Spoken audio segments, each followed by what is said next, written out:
मेरे प्यारे कलीसिया, आज शाम की सभा में आप सभी का स्वागत करना चाहता हूँ और धन्यवाद देना चाहता हूँ परमेश्वर पिता का, क्योंकि उन्होंने हम सभी को फिर से ये मौका दिया कि हम उनका नाम को ऊंचा उठा सके और स्तुति और आराधना कर सके। और मैं आपके लिए एक वचन से कुछ पढ़ना चाहता हूँ। भजन संहिता उसका 98 अध्याय, यहाँ पे ऐसे लिखा जाता है, यहोवा के लिए एक नया गीत गाओ, क्योंकि उसने आश्चर्य कर्म किए हैं। उसके दाहिने हाथ और पवित्र भुजा ने उसके लिए उद्धार किया है। यहोवा ने अपना किया हुआ उद्धार प्रकाशित किया। उसने अन्य जातियों के दृष्टि में अपना धर्म प्रकट किया। उसने इस्राएल के घराने पर की अपनी करुणा और सच्चाई के सुधि ली, और पृथ्वी के सब दूर दूर के देशों ने हमारे परमेश्वर का किया हुआ उद्धार देखा। हे सारी पृथ्वी के लोगों, यहोवा का जय जयकार करो, उत्साहपूर्वक जय जयकार करो और भजन गाओ। बीणा बजाकर यहोवा का भजन गाओ, बीणा बजाकर भजन का स्वर सुनाओ। तुरहैया और नरसिंह के फूंक फूंक कर यहोवा राजा का जय जयकार करो। समुद्र और उसमें के सब वस्तुएं गरज उठे, जगत और उसके निवासी महाशब्द करें, नदियां तालियां बजाएं, पहाड़ मिलकर जय जयकार करें। यह यहोवा के सामने हो, क्योंकि वह पृथ्वी का न्याय करने को आने वाला है। वह धर्म से जगत का और सच्चाई से देश देश के लोगों का न्याय करेगा। तो ये वचन पर हम सभी को आशीष प्रदान करे।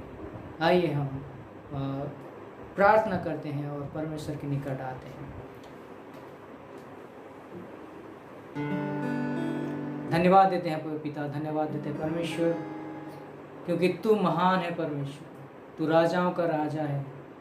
और आज शाम की सभा में हम सभी को ये एक मौका दिया कि हम तेरे नाम को जय जयकार कर सकें, तेरे नाम को स्तुति और आराधना के जरिए ऊंचा उठा सकें। हे पिता, इस शाम की सभा में तू हम सभी के साथ रहे, तेरी उपस्थिति होने दे परमेश्वर। जब हम तेरा स्तुति और आराधना कर रहे हैं परमेश्वर, हम सभी के दिल को तू छू ले, हम सभी के मुखों को तू खोल दे परमेश्वर, ताकि हम अपने दिल से, मन से तेरा स्तुति और आराधना कर सकें। ये छोटी सी दुआ हम तेरे मीठे और प्यारे नाम से मांगते हैं, सुन और कबूल कर। आमीन।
धन्यवाद देते हैं परमेश्वर, तेरा नाम मीठा है परमेश्वर, तेरा नाम सबसे अच्छा है परमेश्वर, तेरा नाम बहुत सुंदर है परमेश्वर।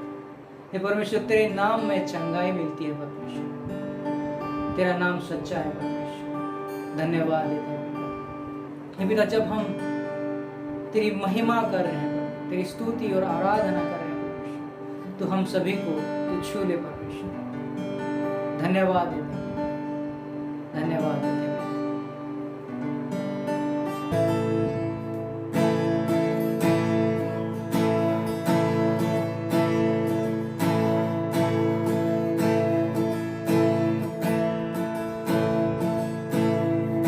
यीशु मसीह भरोसा मेरा, तू ही सहारा है मेरा, मुश्किल समय में तू ही दिलासा, साथ रहेगा तू सदा।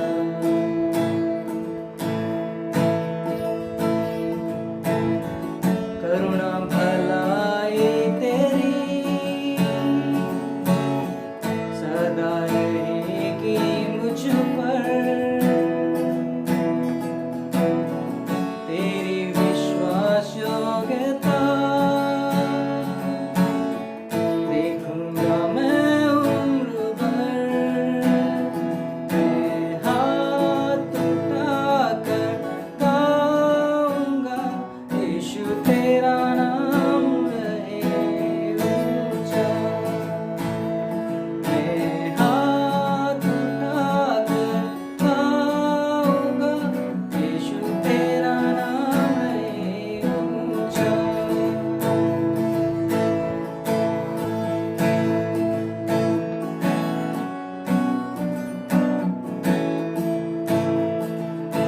मौत से ही बचाया तूने, जीवन नया है दे दिया। नाम लेकर पुकारा मुझे, महिमा से मुझको भर दिया। करुणा भलाई तेरी सदा रहेगी मुझ पर, तेरी विश्वास योग्यता देखूंगा मैं उम्र भर। मैं हाथ उठाकर गाऊंगा, यीशु तेरा नाम रहे ऊंचा। मैं हाथ उठाकर गाऊंगा, यीशु तेरा नाम रहे ऊंचा। मैं हाथ उठाकर गाऊंगा, यीशु तेरा नाम रहे ऊंचा। हाथ उठाकर गाएंगे, यीशु तेरा नाम रहे ऊंचा।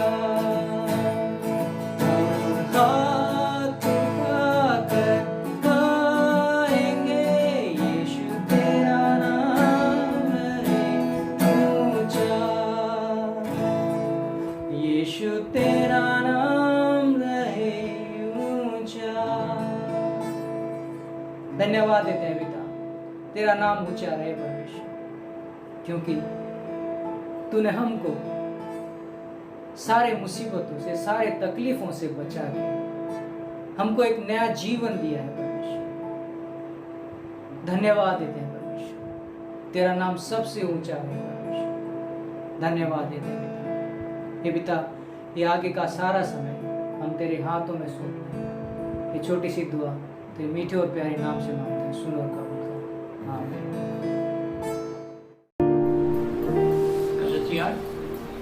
शलोम। आशा रखता हूँ कि आप लोग सब चंगे हो। गीतों के द्वारा हमने प्रभु परमेश्वर की स्तुति की, आराधना की है। आइए अब वचन की तरफ बढ़ते हैं। प्रभु हमसे क्या बातें करना चाहता है, हम आज समझने की कोशिश करेंगे। आइए उसके लिए हम प्रार्थना करते हैं। प्यारे पिता परमेश्वर, हम धन्यवाद देते हैं, तेरी स्तुति करते हैं। तू महान परमेश्वर है, प्रेमी पिता है। आज का दिन तूने हमारे जीवन से जुड़ा और सुबह से लेकर आज शाम तक तूने हमारी रखवाली की, हमारी सुधि ली। जो आवश्यकता हमारे जीवन में थी सारी तूने पूरी की। और प्यारे पिता, तेरे योजना के अनुसार तूने हमें तेरे चरणों के तले हमें इकट्ठा किया है। आज स्तुति गीतों के द्वारा हमने तेरी स्तुति की है। आज हम चाहते हैं कि तेरे वचन के द्वारा तू हमसे बातें कर। इसलिए प्यारे पिता, हम अपने आप को तेरे हवाले करते हैं। मैं अपने आप को तेरे हवाले करता हूँ। मुझको अपने वश में ले, ताकि तेरे वचन को मैं समझा सकूं और सुनने वाले और समझ सके। ऐसा अनुग्रह आज तो हम पर उड़ने लगे। प्यार मांगते हैं और हमारे तारनार उद्धारकर्ता प्रभु यीशु मसीह के नाम से, आमीन।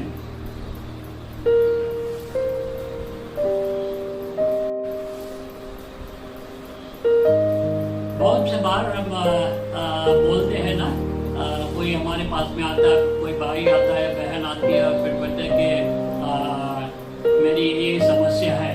तो हम क्या बोलते हैं? चिंता मत करो, चिंता मत करो, है ना।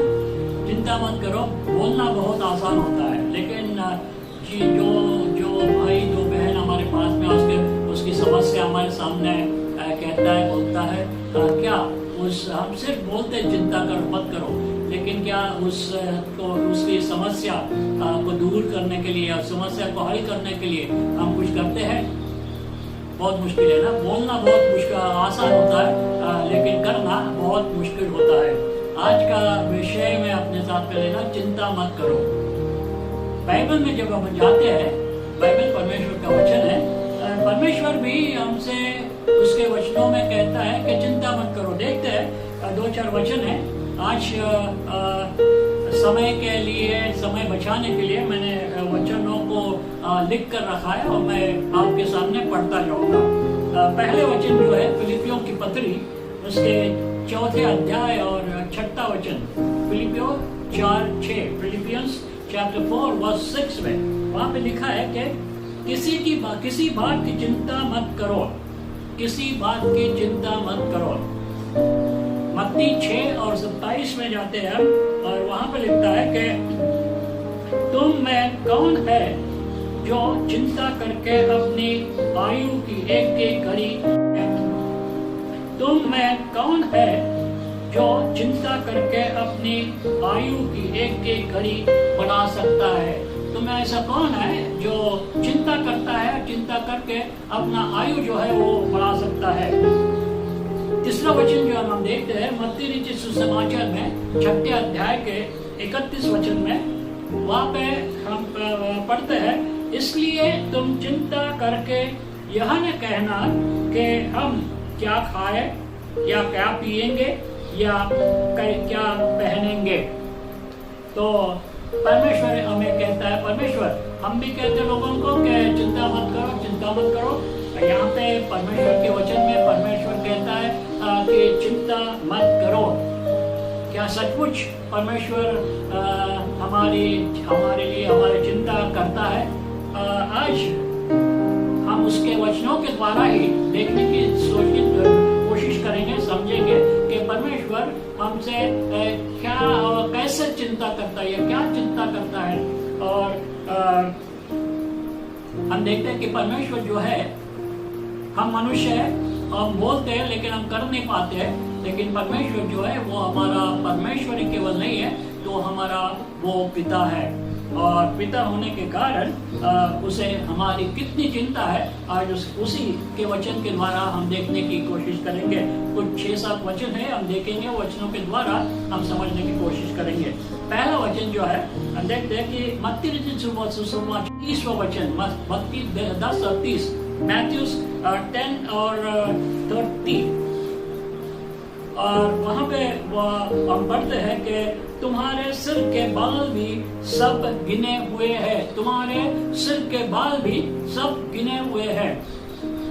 अब देखते हैं कि जैसे कोई भी चीज जो है वो जहाँ बनी हुई है वहाँ के बनाने वाले को बनी हुई चीज के बारे में बिल्कुल जानकारी होती है। जैसे कि आप फ्रिज लो या कोई कार लो या मोबाइल लो या कोई लो, जिस कंपनी का मोबाइल है, समझो हमारे मोबाइल में कुछ खराबियां आ जाती है और हमारे पास में सैमसंग का मोबाइल है, और अगर हम सैमसंग के मोबाइल को मोबाइल वाले को बुलाएंगे तो जल्दी से वो आएगा और जहाँ पे समस्या है, जहाँ पे बिगड़ा हुआ है, वो झट से वो ठीक करेगा। लेकिन अगर दूसरों को किसी को बुलाएंगे तो वो उसे वक्त लगेगा और ये शायद वो कर नहीं पाएगा। तो यहाँ पे हम देखते हैं भजन संहिता 100 में, भजन संहिता 100 और उसके 30वें वचन में उसमें कहा गया है कि निश्चय जानो कि यहोवा ही परमेश्वर है, उसने उन्हें हमको बनाया है और हम उसने है। यहोवा परमेश्वर है और उस परमेश्वर ने तुम्हें और मुझे और अपने को हमें बनाया है और हम उसके हैं। और यहाँ पे हम देखते हैं ना कि यह परमेश्वर ने हमें बनाया है और परमेश्वर ने हमें बनाया है और परमेश्वर ने हमें बनाया है। इसीलिए हमारे जीवन में, हमारे शरीर में जो भी योग बातें हैं वो बिल्कुल बारीकी से वो जानता है। और इसीलिए इस वचन में कहा गया है कि तुम्हारे सिर के बाल भी गिने हुए हैं। आगे जाते हैं और देखते हैं कि इसी प्रकार परमेश्वर हमारी सुनी लेता है या उसे हमारी चिंता है। और एक वचन हम देखते हैं यशायाह की किताब और उसके 47वां अध्याय और 3 और 4 वचन में भी हम वहाँ पे वही भी पाते हैं कि परमेश्वर कहता है मैंने तुम्हें बनाया है, तुम्हारा जन्म हुआ तब से मैंने तुम्हें संभाला है, मैंने तुम्हें गिरने नहीं दिया। ये सारी बातें उस वचन में हम पाते हैं। आगे जाते हैं और फिर आगे दूसरा एक वचन है, वहाँ पे भजन संहिता उसका 56वां अध्याय, भजन 56 और वचन 8 में, तू मेरे मारे मारे फिरने का हिसाब रखता है, तू मेरे आंसुओं को अपनी कूपी में रख ले, क्या उनकी चर्चा तेरी पुस्तक में नहीं है? यहाँ हिंदी भाषांतर में यहाँ लिखा हुआ है कि तू मेरे आंसू को अपने कूपी में रख ले। लेकिन इंग्लिश इंग्लिश में और मराठी में भी वहाँ पे लिखा है कि वो हमारे इंग्लिश इंग्लिश में और मराठी में भी वहाँ पे लिखा है कि वो हमारे आंसुओं को अपनी कूपी में, अपनी बोतल में बंद करके रखता है। तो यहाँ पे दिखता है कि परमेश्वर हमारे आंसुओं को मोल देता है। हमारे आंसुओं को परमेश्वर, हमारे आंसू जो है परमेश्वर के लिए बहुत कीमती होती है। तो हम देखते हैं, दूसरी बात देखते हैं कि परमेश्वर जो है हमारे आंसू के तरफ दिया। हम रोते हैं, हम दुख करते हैं, तो परमेश्वर उस दुख को जानता है और वो जान के वो क्या करता है, हमारे आंसू अपने बोतल में भर कर रखता है। तीसरी बात हम देखते हैं मलाकी की किताब में उसके 3 अध्याय के 16वें पद में, मलाकी 3 और 16 में लिखा है कि वहां पे देखते कि हमारी बातें दर दर कर वो सुनता है, हमारी बातें ध्यान देकर सुनता है। वचन में कहा गया है कि तब यहोवा का भय मानने वाले में आपस में बातें की और यहोवा ध्यान धर कर उनका सुनता था। यहाँ पे देखते हैं कि जो यहोवा के भय करने वाले हैं, हम जो यहोवा के भय धरने वाले हैं, हम आपस में बात करते हैं, आपस में एक दूसरे से हम बात करते हैं। लेकिन वचन में लिखा है कि उस समय में जो बातें आपस में वो लोग करते थे, और वचन क्या कहता है कि यहोवा ध्यान देकर उनकी सुनता था। तो प्यारे भाइयों बहनों, जो हम बातें करते हैं एक दूसरे से, एक दूसरे से हमारी समस्या हम बताते हैं, हमारा दुख बांटते हैं, और जब बांटते हैं एक दूसरे से बातें करते हैं तो परमेश्वर ध्यान देकर वो सुनता है। ठीक है ना? तो हमारे परमेश्वर को हमारी चिंता है कि नहीं? ये वचन हमें वही बताता है कि वो सुनता है, जो जो बातें करते हैं वो सुनता है, हमारे दुख को सुनता है, हमारे सारी बातों है। चौथी बात हम देखते हैं कि हम मनुष्य की गति यहोवा दृढ़ करता है और गिरे तो भी उसे उठाता है। भजन संहिता 37 से 37 और उसका 23 और 34 पद 23 और 24 पद में वहां पे हम पाते हैं, यहाँ पे लिखा है कि मनुष्य की गति यहोवा की ओर से दृढ़ होती है, चाहे वह गिरे तो भी बड़ा न रहेगा, और क्योंकि यहोवा उसका हाथ थामे रहता है। कितना हमारी चिंता करने वाला परमेश्वर है ना।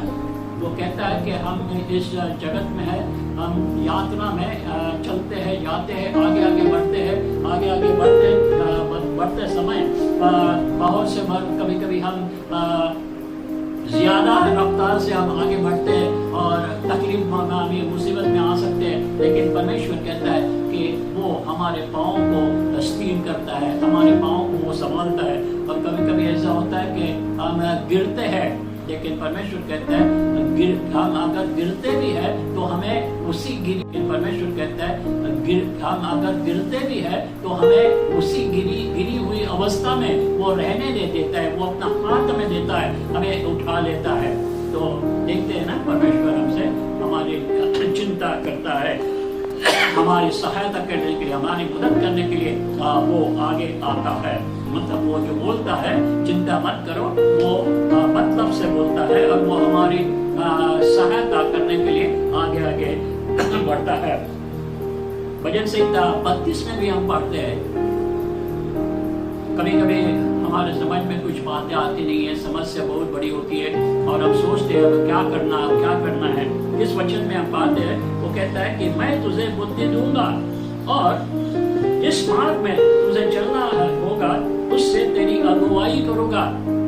हाँ, परमेश्वर हमारे साथ में हमारी सुनता है, और जब मुसीबत में जब आते हैं, हमें कहाँ मोड़ना है, बाईं तरफ जाना है, दाहिनी तरफ जाना है, हमें समझ में नहीं आता है, तो परमेश्वर कहता है मैं तुझे बुद्धि दूंगा। तुझे कुछ समझ में नहीं आया था ना, तो मैं उस समस्या को मैं तुझे समझाऊंगा। वो कहता है कि मैं तेरी अगुवाई करूंगा, मैं तुझ पर अपनी कृपा दृष्टि रखूंगा और सन्मार्ग और सम्मति दिया करूंगा।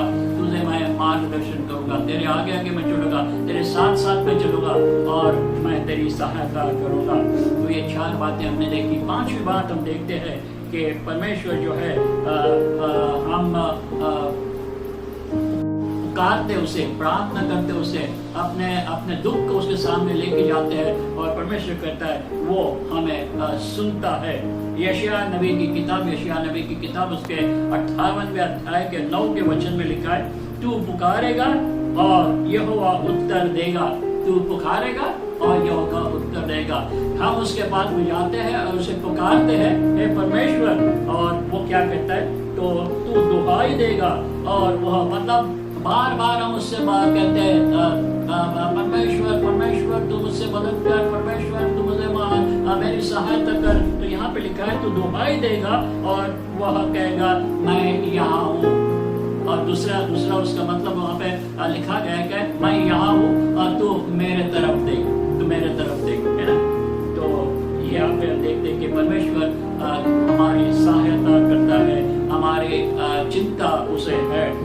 लूका रचित समाचार में भी हम पढ़ते हैं 18वें अध्याय में और 7वें वचन में हम पढ़ते हैं, परमेश्वर अपने चुने हुओं का न्याय न चुकाएगा, जो रात दिन उसकी दुहाई देते रहते हैं, क्या वह उनके विषय में देर करेगा।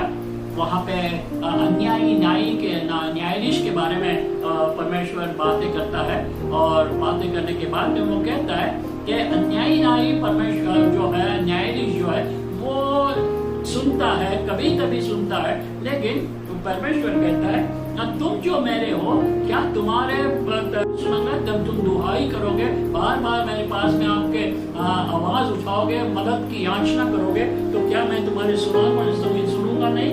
मैं बिल्कुल तुम्हारे सुनने के लिए मैं तैयार हूँ। तो ये 5वीं बात हम देखते हैं, वचन से हम देखते हैं कि परमेश्वर सिर्फ कहता नहीं है, तो लेकिन परमेश्वर सही में हमारी चिंता करता है। 6ठे वचन में 6ठी बात हम देखते हैं रोमियो की किताब में 8वें अध्याय में और 28वें वचन में हम पाते हैं, रोमियो और 8 और 28 में बात है, सब कुछ हमारी भलाई के लिए परमेश्वर करता है। परमेश्वर जो है, हमारा पिता जो है, वो हमारे जीवन में जिस बातें आती वो सारी बातों को लेकर उसको बदल देता है हमारी भलाई के लिए, या उसको इस्तेमाल करता है हमारी भलाई के लिए।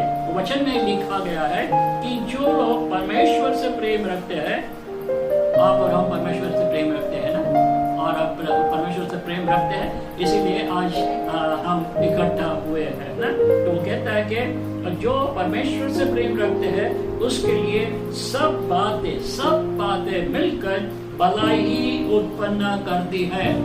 तो परमेश्वर के हमारे जीवन में जो बातों को लाता है वो हमारे भलाई के लिए होती है, चाहे वो दुख की बात हो, चाहे वो सुख की बात हो, चाहे कैसी भी बात हो, हमारे जीवन में जो आती है, परमेश्वर हमारा पिता है, परमेश्वर हमारा परमेश्वर है, और उसीलिए वो हमारी चिंता करता है और वो क्या करता है, हमारी सारी बातें हमारी भलाई के लिए इस्तेमाल उसको करता है। और आखिरी बात और 7वीं बात में हम देखेंगे फिलिपियों की पत्री में और 4थे अध्याय के 19 पद में हम पाते हैं उसे। फिलिपियों 4 और 19 में हमारी सारी आवश्यकताओं को परमेश्वर पूरा करता है, हमारी सारी आवश्यकता को पूरा करता है, मतलब वो पूरा करने में समर्थ है। उस वचन में कहा गया है कि मेरा परमेश्वर भी अपने उस धन के अनुसार जो महिमा से मसीह यीशु में है तुम्हारी हर एक घटी को पूरी करेगा। अब आप शायद कहोगे कि बादशाह साहब, आप जो वचन तो पढ़े हुए वो परमेश्वर ने तो नहीं कहा है, वो पौलुस कहता है। जी हाँ, बिल्कुल है, आप सही बोल रहे हैं कि पौलुस कहता है, लेकिन पौलुस क्या कहता है? पौलुस ये कहता है कि मेरा परमेश्वर, वो कहता है मेरा परमेश्वर।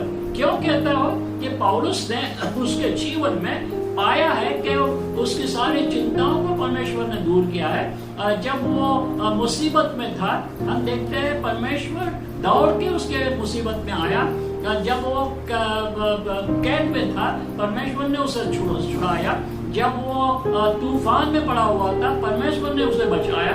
सारी बातें उसके जीवन में जो आई थी, हम देखते हैं कि परमेश्वर के साथ में था, और इसीलिए वो कहता है हमें और उनको बताता है कि मेरा परमेश्वर जो है, जिसने मुझे बचाया है, जिसने मेरी चिंता किया है, वही परमेश्वर जो है, जो कल था, आज है और सदा सर्वकाल सरीखा रहने वाला है, वो परमेश्वर जो है, वो हमारी सारी आवश्यकताओं को, सारी गतियों को वो पूरा करेगा। तो है ना, ये 7 वचन हमने देखे, और 7 वचन के द्वारा हमने देखा है कि परमेश्वर जो हमारा परमेश्वर है, वो सिर्फ कहता नहीं है कि चिंता मत करो, लेकिन वो क्या करता है, हमारे साथ में रहकर हमारी सारी चिंताओं को दूर करने के लिए हमारी सहायता करता है। तो इस वचनों को हम देखेंगे, हम निराश अपने आप को नहीं पाएंगे। जब समस्या आएंगे तो सिर्फ और सिर्फ उसके पास में हम दौड़ जाएंगे, उसके पास में हम अपना हाथ फैलाएंगे और हम पाएंगे कि वो हमारी सुधि लेने के लिए तैयार है। उसे हमारी चिंता है, वो कहता है कि तू मेरे पास में आ और मुझे तेरी चिंता है। आज अपना बोझ जो है आज परमेश्वर के पास में हम दे देंगे, और अपनी सारी चिंताओं को हम उसके पास में दे देंगे, और हम आनंदित होंगे। आइए हम प्रार्थना करते हैं। प्यारे पिता परमेश्वर, धन्यवाद देते हैं आज इस वचन के लिए। हमारे जीवन में बहुत से समय में हम चिंतित होते हैं, चिंता करते हैं, और हम दुख और निराश होते हैं। प्यारे पिता परमेश्वर, लेकिन आज तेरे वचन के द्वारा आज तूने हमसे बात की, और तूने हमें बताया है कि तू केवल कहता नहीं है, लेकिन तू सही में हमारी चिंता करता है। और इस 7 वचन के द्वारा हमारी अलग अलग समस्याओं में कैसे तू हमारी चिंता करता है, आज तूने हमें बताया है। तुझ पर विश्वास रखकर हमारी सारी चिंताओं हम तेरे पास में लाने के लिए तू हमें अनुग्रह दे, और हमारी सारी चिंताओं दूर करने के लिए तू समर्थ है, तू शक्तिमान है। जिस विश्वास में हमें रोज हमें आगे बढ़ने के लिए तू हमारी सहायता मांगते हैं। हमारे उद्धारकर्ता प्रभु यीशु मसीह के नाम से सुन और कबूल कर, आमीन। आइए आज हम प्रभु भोज में सहभागी हो गए। आशा रखता हूँ कि आपने रोटी और रात मधुर के रूप में जो कि आपके पास में है आपने तैयार रखा है। आइए हम प्रार्थना करते हैं। प्यारे पिता परमेश्वर, आज तूने हमें फिर से ये मौका दिया कि तेरे पुत्र प्रभु यीशु मसीह ने उस क्रूस पे जाने से पहले जिस विधि को उसने अपनाया, स्मरण करना और कहा कि तुम जब इसमें से रोटी खाओगे, इसमें से पियोगे, तुम मेरे स्मरण किया करोगे। आज मेरा प्यारे पिता परमेश्वर, इस रोटी में से खाते हुए, इस रात मधुर रोटी से पीते हुए तेरा स्मरण करने के लिए तू हमें अनुग्रह दे और चाहते है जैसे तू चाहता है कि हम इस रोटी में से खाने से पहले और रात मधुर से पीने से पहले अपने आप को हम परखे। प्यारे पिता परमेश्वर, तो हमारी सहायता कर, जैसे तू चाहता है हमें उसमें से भाग लेने के लिए तो हमें हमारी सहायता कर। ये जो चीज़ें हमारे सामने है, रोटी और रात मधुर के रूप में हम क्या चाहते हैं और मांगते हैं, तो इसे आशीषित कर। उद्धारकर्ता प्रभु यीशु मसीह से नाम से मांगते हैं, आमीन। पहले कुरिन्थियों की पत्री 11 अध्याय में यहाँ पे लिखा है, जब तुम इस रोटी के खाते हो और इस कटोरे में से पीते हो, प्रभु की मृत्यु को जब तक वह न आए प्रचार करते रहो। प्रभु यीशु मसीह ने हमें कहा है कि वो जा रहा है, उसने अपना काम, उद्धार का काम पूरा किया, अपने पिता के पास में वो गया है और उसने हमें आश्वासित किया कि वो फिर से आने वाला है। और उसने जाते समय में जिस प्रभु भोज को उसने तैयार किया था, वो जो हम उसके चेले हैं, वो उसने कहा था कि उसके आने तक हमें ये इसमें से भाग लेना है, योग्यता से भाग लेना है और उसके मृत्यु को हमें स्मरण करना है। तो आइए हम इसमें रोटी में से भाग लेंगे और आपके साथ में जो लोग हैं आप उनको भी उसको दे सकते हैं। इसी रीति से पहले हम देखते हैं कि धन्यवाद करते, उसने रोटी ली, धन्यवाद करके तोड़ी और अपने चेलों को दिया और उनको कहा कि तुम्हारे लिए तोड़ा गया ये मेरा शरीर है, तुम इसे खाते हो, मेरा स्मरण किया करो। कलीसिया, हम इस रोटी को खाएंगे और उसको स्मरण करेंगे कि प्रभु यीशु मसीह मेरे लिए मारा गया।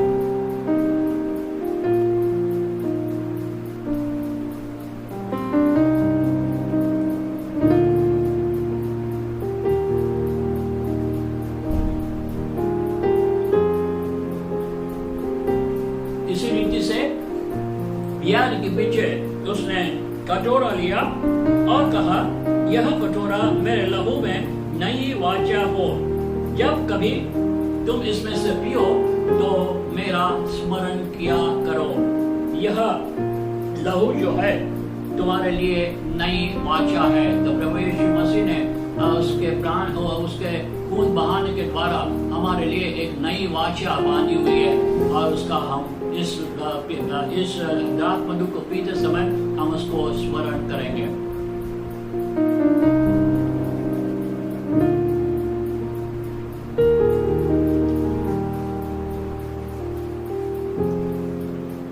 आइए हम प्रार्थना करते हैं।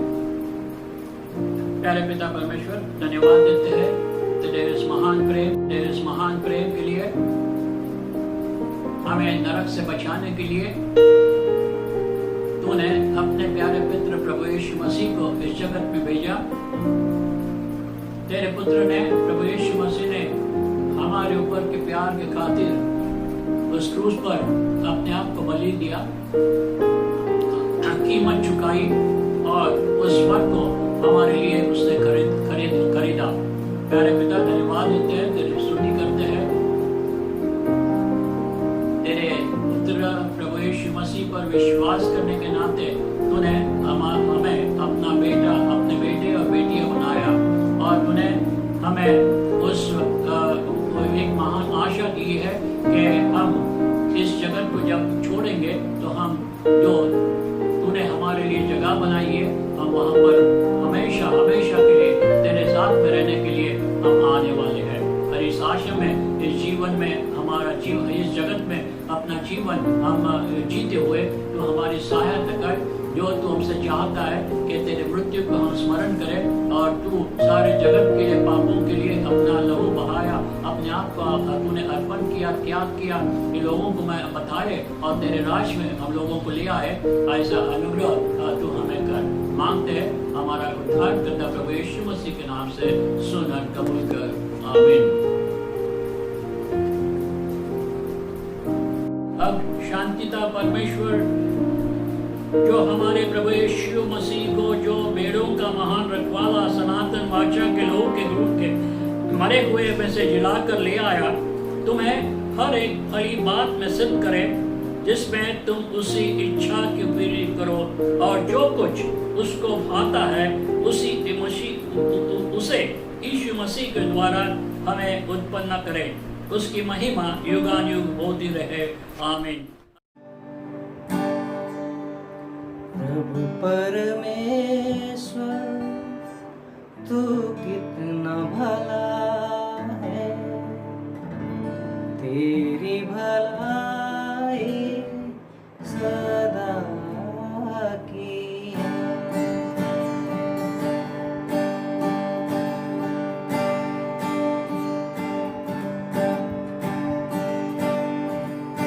प्रभु परमेश्वर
हमारे परमेश्वर पिता का प्रेम, प्रभु यीशु मसीह का अनुग्रह और पवित्र आत्मा की संगति हमारे संग और सारे जग भर पे विश्वासियों के संग आज तक और आज से उसके आने तक हमारे संग बनी रहे।